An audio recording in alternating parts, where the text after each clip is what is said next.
Hello दोस्तों, स्वागत है आपका हमारे YouTube channel my daily news show में। पिछले 17 सालों में 14 बार नेपाल की सरकार बदली है, लेकिन इस बार नेपाल की सरकार बदली नहीं है बल्कि बेदखल करवाई गई है।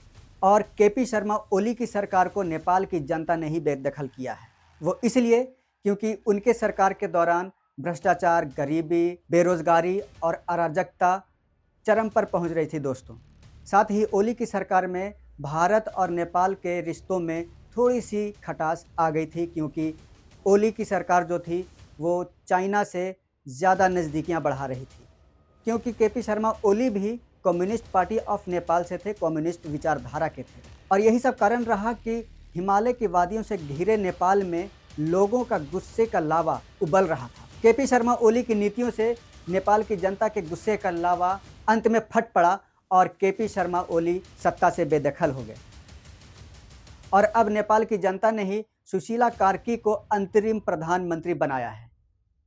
सुशीला कार्की नेपाल के सुप्रीम कोर्ट के पहली महिला मुख्य न्यायाधीश थी और अब वही सुशीला कार्की नेपाल की पहली महिला प्रधानमंत्री बनी है। और उन्होंने नेपाल के प्रधानमंत्री बनकर एक इतिहास रच दिया है, क्योंकि इसके पहले नेपाल में कोई भी महिला प्रधानमंत्री नहीं थी दोस्तों। सुशीला कार्की के अंतरिम प्रधानमंत्री बनने के बाद भारत से नेपाल के रिश्ते कैसे होंगे, नेपाल में जनता के गुस्से का कारण सिर्फ सरकार थी, उनकी नीतियां थीं, बेरोजगारी, अराजकता, गरीबी थी, या कुछ और, ये सब जानेंगे हमारे इस वीडियो में। इसलिए हमारे इस वीडियो के अंत तक बने रहें दोस्तों।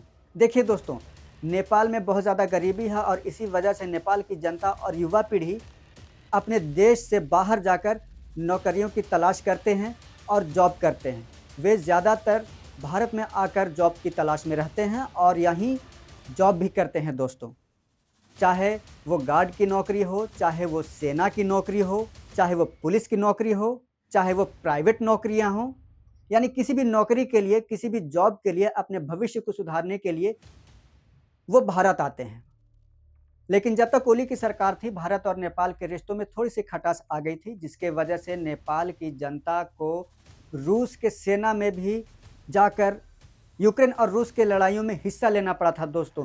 गरीबी इस हद तक है नेपाल में। रशिया और यूक्रेन के युद्ध में नेपाली जनता भी, नेपाली युवा भी शहीद हुई थी दोस्तों, जिसकी कसक नेपाल को अंदर से थी।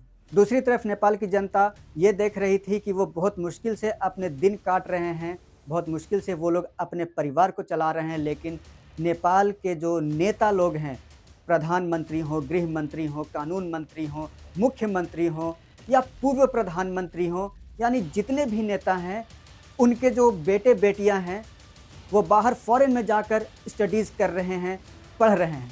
उनकी लग्जीरियस लाइफ स्टाइल है, महंगी कारों में घूमना, 5 स्टार्स होटल में ठहरना, महंगे महंगे रेस्टोरों में खाना, बड़े बड़े ब्रांड्स के कपड़े पहनना, ये उनकी लाइफ स्टाइल में शामिल था। वहीं दूसरी तरफ नेपाल के जो नेता हैं, चाहे सांसद रहे हैं या कोई लोकल नेता रहे हैं, उन सभी के घर किसी राजमहल से कम नहीं है दोस्तों। तो इसलिए नेपाल की जनता ने सोशल मीडिया के थ्रू सरकार को आईना दिखाना शुरू किया, यानी कि उन्होंने नेपो किड के लाइफ स्टाइल को सोशल मीडिया पर वायरल करना शुरू कर दिया दोस्तों, जिससे नेपाल के नेताओं को अच्छा नहीं लगा। और शायद यही कारण था कि नेपाल के पूर्व प्रधानमंत्री केपी शर्मा ओली ने सोशल मीडिया पर बैन लगा दिया।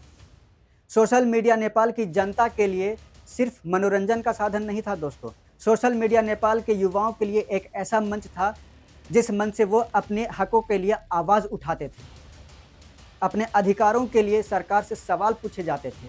तो शायद इन्हीं सब वजहों से केपी शर्मा ओली ने नेपाल में सोशल मीडिया पर बैन लगा दिया। और जिसे देखते हुए नेपाली युवा ने जो आंदोलन शुरू किया, उसे नाम दिया गया जेन ज़ी आंदोलन।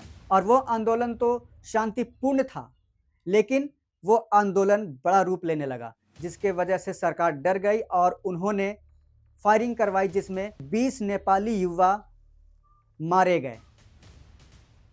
और उसके बाद ये आंदोलन एक उग्र आंदोलन का रूप ले लिया, जिसमें मंत्रियों के घर जले, कानून मंत्री के घर जले, यानी कि नेपाल में कोई ऐसा मंत्री नहीं था जिसे नेपाल की जनता ने छोड़ा हो।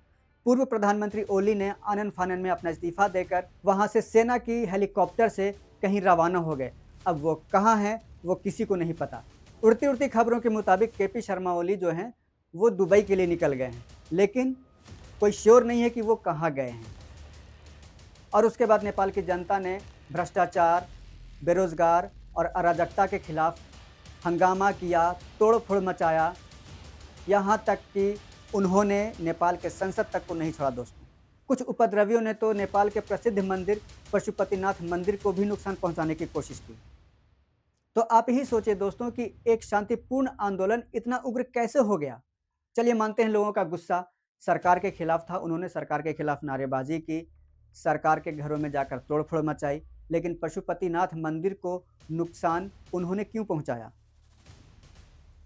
नेपाल की संसद को नुकसान उन्होंने क्यों पहुंचाया? तो इससे ये अंदाजा लगाया जा सकता है कि नेपाल के रेजिम चेंज के पीछे विदेशी ताकतों का हाथ होगा। शायद वो चाइना भी करा सकता है, शायद वो अमेरिका भी करा सकता है, या हो सकता है कि दोनों देश ने मिलकर ये काम किया हो। हालांकि ये कोई नहीं जानता कि किन देशों ने ये कराया है, विदेशी ताकतें थीं या नहीं थीं, लेकिन जिस तरह से नेपाल में जो हुआ, पशुपतिनाथ पर जो हमला हुआ, लोगों के घर जलाए गए, नेपाल के संसद को नुकसान पहुंचाया गया, नेपाल के सुप्रीम कोर्ट तक को नहीं छोड़ा गया, तो इससे तो ये अंदाज़ा लगता है कि हो सकता है कि शायद इस रेजिम चेंज के पीछे नेपाल में कुछ विदेशी ताकतों का हाथ हो सकता है।